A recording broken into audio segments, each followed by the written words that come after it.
ዲጂታል በፌስቡክ በትዊተር ብቻ ሳይሆን በራሱ በሜንስትሪም ሚዲያው ቴክኖሎጂ በጣም እየተቀያየረ ነው ያለው። ያን መከተል ቅድም እንዳሉት የዋጋ ጉዳይ አለ፣ የታክስ ጉዳይ አለ።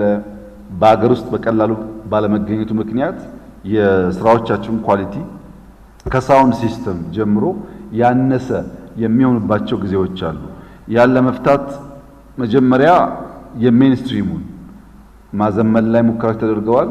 አሁን ደግሞ እንደተባለው ናሽናል ክላውድ ከገነባን በኋላ የኛ ሶሻል ሚዲያዎች አውድ ዳታ ስለሆነ እያንዳንዱ ኤክስቼንጅ ዳታ ስለሆነ ሎካል የሚቀርበትን መንገድ እየሰራን እንገኛለን። የሚዲያ ሰዎች ማወቅ ያለባችሁ እያንዳንዷ ከናንተ አፍ የምትወጣ ሐሳብ ወይም ወርድ ዴታ ናት፣ ገንዘብ ናት።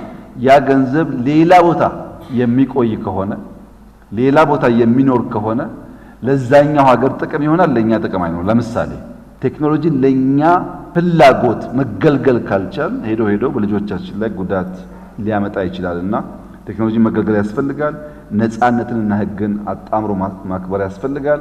ሚዲያው ለምን ፐርፐዝ እንደሚሰራ አውቆ መስራት ያስፈልጋል ብዬ አምናለሁ።